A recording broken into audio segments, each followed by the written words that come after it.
欢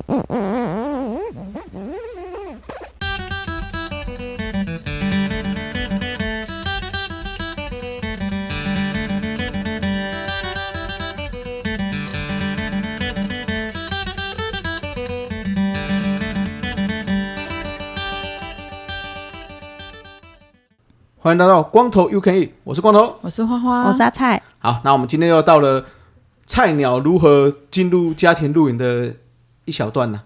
那因为我们一开始是讲一个怎么入门嘛，之后从食衣住行娱乐都稍微讲了一下。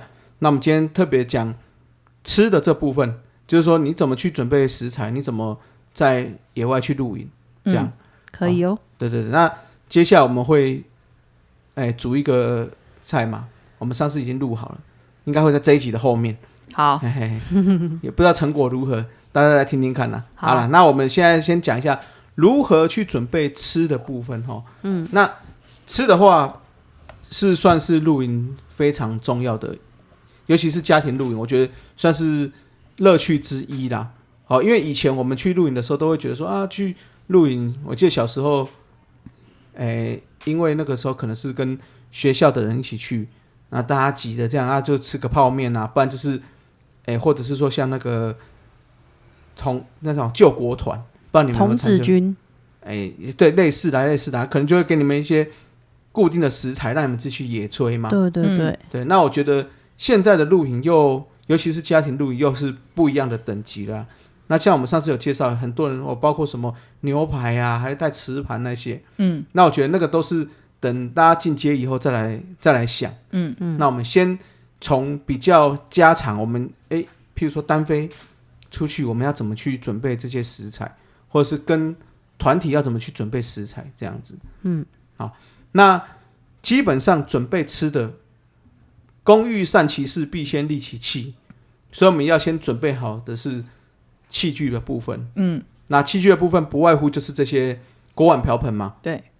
那我会建议大家去一开始，如果你刚接触露营，也不用特别去买专属 for 露营的锅碗瓢盆，我觉得就是用家里可以携带出去的带出去就好。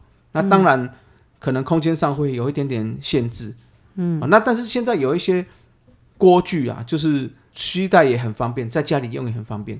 像我现在用的这一个是它的把手是可以快拆式的，那就很适合。为什么？因为可能你只要多带那个把手，那其他可能它是3个锅子，一个平底锅，一个比较像汤锅的，那一个有点像炒菜锅的，这样3个一组，那刚好就一叠在一起，那空间上就不会这么占空间。那一个把手可以一起共用，这个是一个比较好的方法啦。那像一些汤锅，有时候其实像我有时候还会带到铸铁锅啊，当然会比较重一点。很重对，很重可是那个东西也是可以带出去用，可以在家里用，对，这个都是可以考量到的部分啦。所以这个锅子的部分就是你已经预设好你大概要煮什么了，那大概就可以带这几个锅具去。那基本上基本的小煎锅可能还是要带着啦，毕竟可能吃个早餐啊，我们要煎个蛋啊，会比较方便一点点，这样。好，那其他像什么铲子啊，像小盘子啊，像盘子我们就会准备个6、7个。那另外的话，不要忘记带每一个人的碗、那杯子、筷子，好，甚至叉子，这些要记得带。那还有另外的话，就是可能要准备一组小菜刀啊，毕竟你到那边可能就要切东西嘛。对，这个基本的厨具的话，可能要稍微准备一下，但是我是觉得刚开始我们可以先从家里开始带，那反正回来的时候你再洗一洗，再归回原位，那等下一次要露营的时候再带去。那等你开始比较常规性在露营的时候，像比较可以分开用的，好像刀具，你可能就可以准备1份刀具，那碗筷也可以准备1份碗筷，for 露营用这样子。那厨具也就可以慢慢增加了。那当然这些东西都是要考量到你自己在携带上的方便性为主啦。那这个是厨具的部分，那餐具的部分也是这样。那再来的话，还有一个蛮重要的一点就是瓦斯炉。那很多人会买这个岩谷的这个牌子的岩谷的 4.1 的，我为什么会强调 4.1 呢？因为毕竟 4.1 它的瓦斯的功率比较好。好，你们可以去看我们买那个所谓的那个叫什么炉，那个瓦斯炉，卡式炉就是用卡式瓦斯罐的这种卡式炉，它都会去标什么 kW 多少 kW，那当然功率越大的，你在烧，譬如说烧开水好了，可能 4.1 的这种比较大功率的，可能烧的速度就会比较快，那火力会比较强。可是相对的，你要用掉的瓦斯罐的速度也会比较快。这个是大家去考量的啦。那我会建议至少有一个这种比较偏向这种卡式炉是比较大功率一点的。那如果一个家庭，我还会建议再买一个小一点的，可以折叠的，那种小的，像登山高山瓦斯，可以用高山瓦斯的，或者说可以接管只用一般的瓦斯的这种比较折叠起来比较小的瓦斯炉。就是说基本上准备2个会比较方便。因为有时候你要煮个东西，又要煮个汤，那可能就要用到2个地方，同时间用，那这样的话上菜比较快。这个是一个方法，所以卡式炉是可以准备一个啦。那我刚才讲的这种比较快速收折的登山炉具也可以准备一个，这样空间也不会占太多。那另外卡式炉部分可能还要再注意的一点，就是在卡式炉的这一个地方，就是放卡那个瓦斯罐的地方，它最好有一个导热片。这样的话它比较容易导热，让里面的瓦斯比较能够用完。有时候如果没有导热，它可能发热了，或者是说太冰了，它最后还会有点残留的瓦斯，那就会造成浪费。所以那个是单独的，是不是？没有单独，它只是在做的时候，在那边就会多做一块铁片。现在大家可以注意，那会有个铁片会导到瓦斯炉头那个地方。这个地方，所以重点就是功率要够好，第二个是导热片要有。这样。那至于收折部分、吸带部分，现在也有一些卡式炉是可以做比较小的。大家可以去选购了。这个是炉具部分。那我们讲完了锅具、餐具、炉具，对，最后就是要再讲怎么准备食材了嘛。那准备食材的话，我会建议大家第一个啦，如果有冰箱，你空间够买冰箱当然是很好。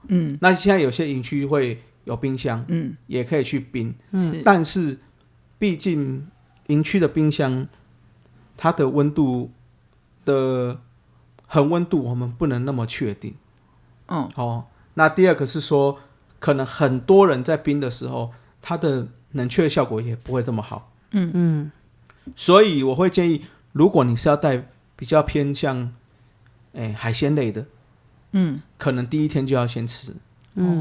那可能在第2天的时候就可能偏比较肉类的，会比较好一些。毕竟海鲜呢比较容易腐败嘛。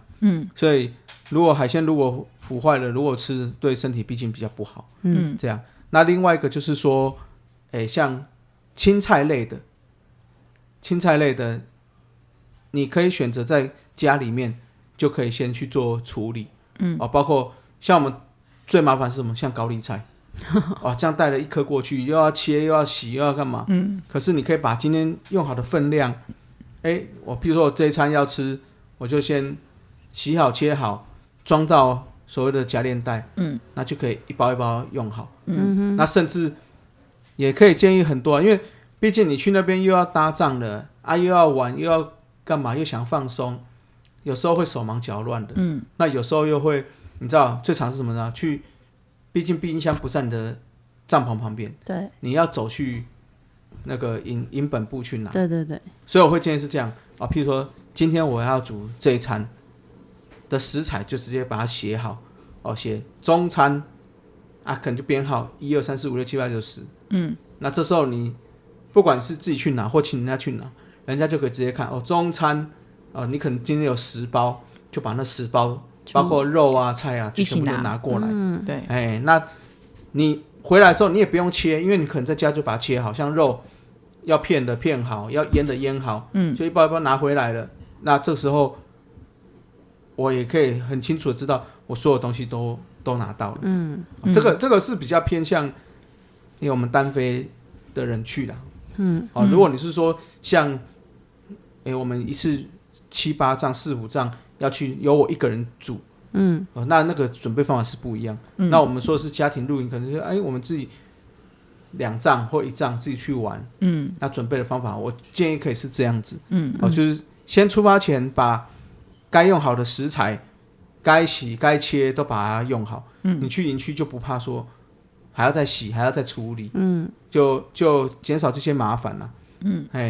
那你的酱料可能也就不用再带那么多，因为你可能像肉腌好，你就不用再带个酱油去用，你可以带少少的东西，酱油可以装少少的，对，这样子去。好，那我们刚才讲到酱油，我们就先提一下调味料部分了。其实现在包括盐啊，包括胡椒那种基本的都有卖那种小罐装的，对，或者是买那种小瓶子自己来分装。那自己也是打包成一包带过去，这个也是可以先准备起来的。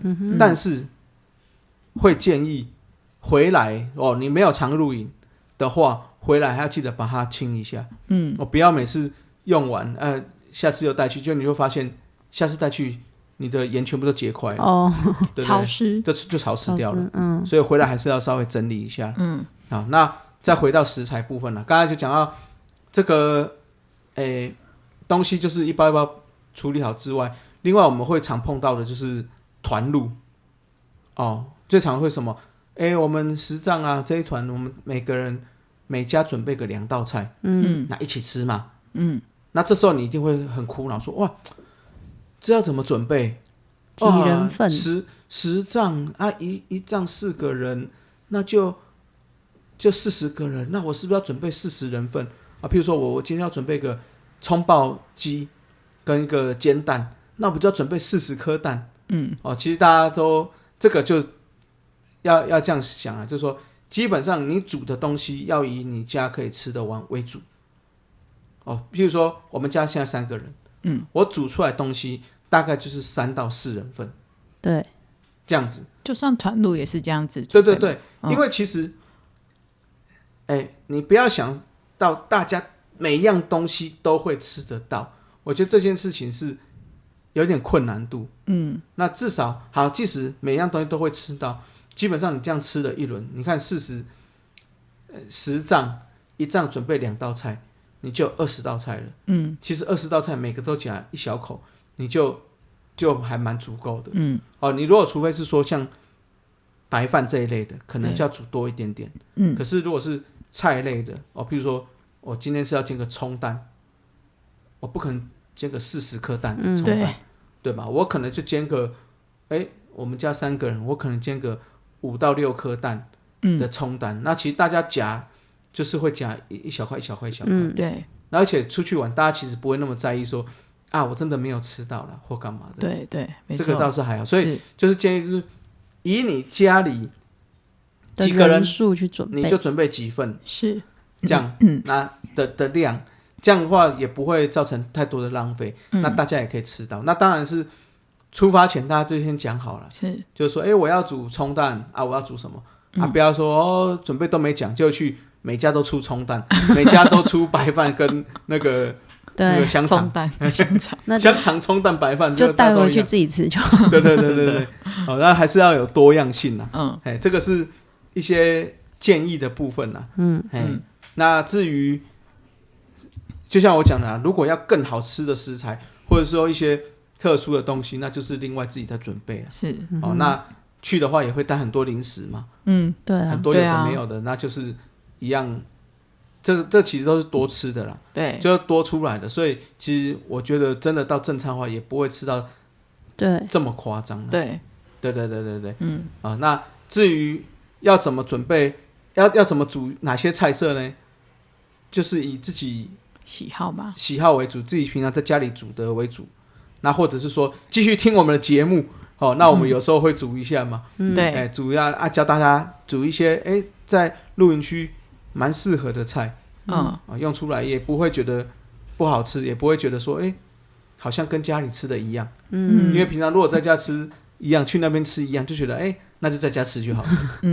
对对，我们就煮一些有一点点不一样的，然后来尝个鲜一下，好不好？好，那这就是我们在讲怎么准备吃的部分了。那如果大家有什么问题，一样是可以留言给我们，或者说有什么更好的建议，我们可以互相讨论，那互相学习嘛，对不对？好，节目最后我们还是请我们阿蔡帮我们来宣传一下。好哦，我们的节目呢，在各大 Podcast 平台都可以收听。那在 Apple Podcast 跟 Spotify 要记得给我们5星好评。